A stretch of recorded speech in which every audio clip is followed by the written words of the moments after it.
ಕೆಲವು ಸರಿ ಇಂಥ ಕೆಲವು ಪ್ರಯೋಗಗಳೇ ಮುಂದಿನ ದೊಡ್ಡ ಪ್ರಯೋಗಗಳಿಗೆ ಸ್ಫೂರ್ತಿನೂ ಆಗ್ಬೋದು, ಗೊತ್ತಿಲ್ಲ.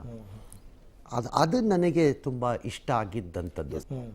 ಅದರ್ವೈಸ್ ಮೂವಿ ಬರುತ್ತೆ, ಮೂವಿ ಹೋಗುತ್ತೆ, ಜನ ಇಷ್ಟಪಡ್ತಾರೆ, ಜನ ಇಷ್ಟಪಡಲ್ಲ, ಅದೆಷ್ಟೋ ದುಡ್ಡು ಮಾಡುತ್ತೆ, ಎಷ್ಟೆಷ್ಟೋ ಡಬಲ್ ದುಡ್ಡು ಮಾಡುತ್ತೆ, ಟ್ರಿಪಲ್ ದುಡ್ಡು ಮಾಡುತ್ತೆ. ಬಟ್ ಆ ಮೂವಿ ಬಿಟ್ಟೋಗೋ ಇಂಪ್ಯಾಕ್ಟ್ಗಳನ್ನು ಜನ ವರ್ಷ ವರ್ಷ ವರ್ಷ ದಶಕಗಳ ಕಾಲ ಜ್ಞಾಪಿಸ್ಕೊತಾರೆ. ಖಂಡಿತ.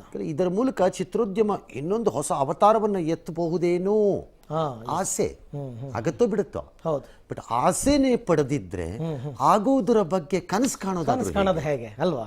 ಕರೆಕ್ಟ್, ಅದಾಗಬೇಕು. ಅಷ್ಟಕ್ಕಷ್ಟೇ ಒಬ್ಬ ದೊಡ್ಡ ಸ್ಟಾರ್ ಅನ್ನೋ ವ್ಯಕ್ತಿ ಒಂದು ಒಂದು ಒಂದು ಪ್ರಯೋಗಕ್ಕೆ ಜಾಗ ಮಾಡಿಕೊಟ್ಕೊಂಡಿದ್ದಾರೆ ತನಗೆ ತಾನೇ.